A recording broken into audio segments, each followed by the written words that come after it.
Welcome everyone. Today we have my FTP test. I haven't done one of these in a little while now, but this is probably the best time to do it as I've got the biggest race of this year, which is the Hervey Bay 350 Ultra, which for those who don't know, it's a 3-day event that goes into, a 5k swim on day one into a 120k bike ride. Day 2 is 180k bike ride. Day 3 is a 50k run. So I actually think this is going to be a little bit easier than the Ironman event, just because it's spread over 3 days, so you should have some more time to recover, but there's going to be some residual fatigue over those 3 days, so let's see how we go with that. But yeah, this is going to be a stepping stone for me, this big event, getting into Ultraman next year, which is at Noosa, and that is essentially twice the distance as a normal Ironman, but spread over the course of 3 days. So it's like a 10k swim on day 1 with 180-ish k bike ride. Day 2 is maybe a 250k bike ride, give or take, and then day 3 is an 80k run. But yeah, that's what I'm working for at the moment. So right now I've got a ramp test on Zwift. I also get that these ramp tests or FTP tests, there's multiple different ways to do them. So for me, I'm not necessarily looking at a specific FTP score, because I definitely don't think that I would be able to hold this watt that I'm going to do over the course of an hour, which I think the more traditional tests go for. But this is the one that I've been doing since day dot, and so for me, this is just a way of me tracking my progress. It's consistent. I can see where I started and where I am now. So I think my first FTP test was around about a year ago, maybe a little bit over, and it came in at about 220, I think. I've done maybe another 3 over the course of last year, 2023, which took me to maybe I think 250-ish. Then I think I was around 270, then I was 300. That was before my last bigger block towards Ironman Bustleton when I hit 300. Another one just before race day, and that was also around about 300 as well. So I was stagnant for a bit, but also more than happy to stay at that because my volume was going up and I just wanted to make sure that I could finish the race. But now I've got the confidence behind me of finishing this race and knowing that I can do it, and I've got the tools now as well to hopefully push me forward and I can get through this. I wouldn't even call it a plateau at the moment because I haven't been training specifically to increase my FTP, but we'll go from here. So for those of you who haven't done the Zwift FTP test, there's 2 that you can do. There's a light version, which is substantially smaller, and it's probably for those more beginner riders or people that just wouldn't push high wattages, as when the test begins, it starts quite low and the increments are still the same, but it's at a lower percentage. And then you have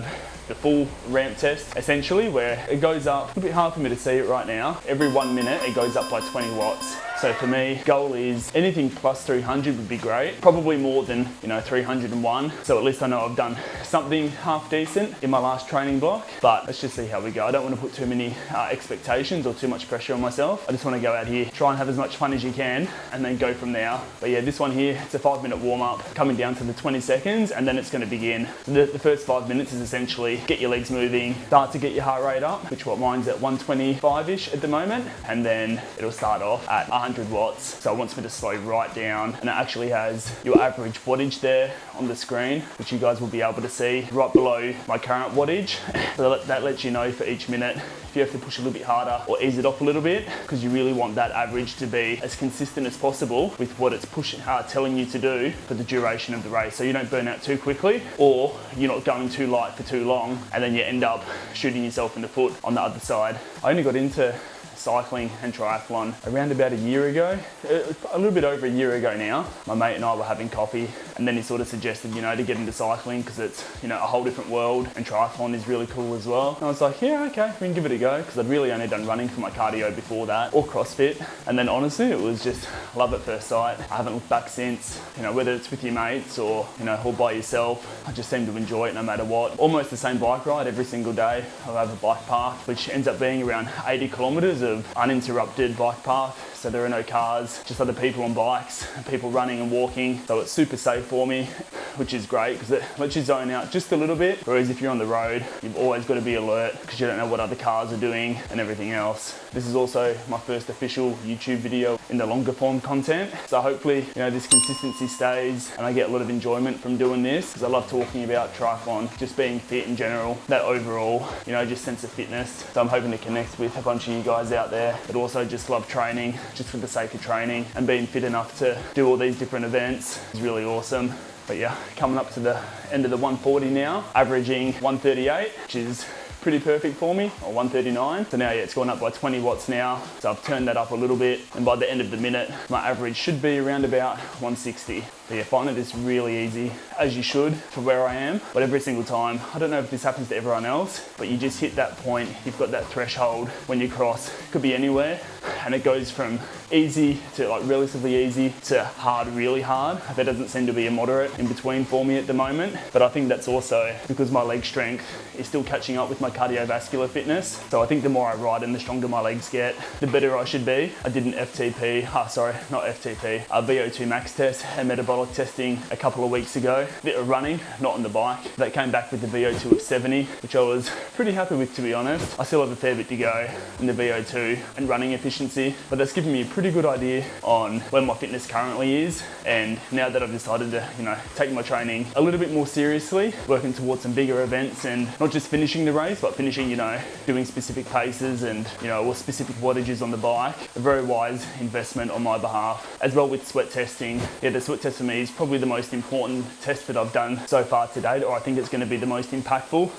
So the sweat test, or I guess to take a step back, my nutrition beforehand, from a sodium point of view, was really to take around about 500 milligrams of sodium an hour, which I thought was a lot. But yeah, doing the test, and it came back that I was actually a low salt sweater, but I still need to be taking 11 to 1200 milligrams of sodium per litre of sweat lost. I sweat 1.5 to 2 litres usually per hour. So yeah, I was around about halfway done. So I'm hoping it's going to help with more towards that end of the race performance going forward, where you start to bonk and that fatigue becomes exponential because you don't get as much nutrition in and all of your stores begin to empty. But yeah, currently averaging 220 at the moment, or riding at 220. Heart rate's feeling pretty good still, 145. But yeah, I might stop talking as much now and do a voiceover so I can concentrate to get the best result I can. Also, trying to talk and commentate to myself is a lot harder than what you would think. So hopefully this improves with time as my videos continue to develop as well. Guys and girls, I was absolutely stinging right now. I was in so much pain. Tried to push through as long as I could, and I felt like I got to the point where my cadence was so slow, it defeated the purpose of the FTP. Anyway, felt a little bit short coming in with the new FTP of 291. So definitely not where I thought I was going to get or what I was aiming for, but knowledge is power, guys. I'll see you next time.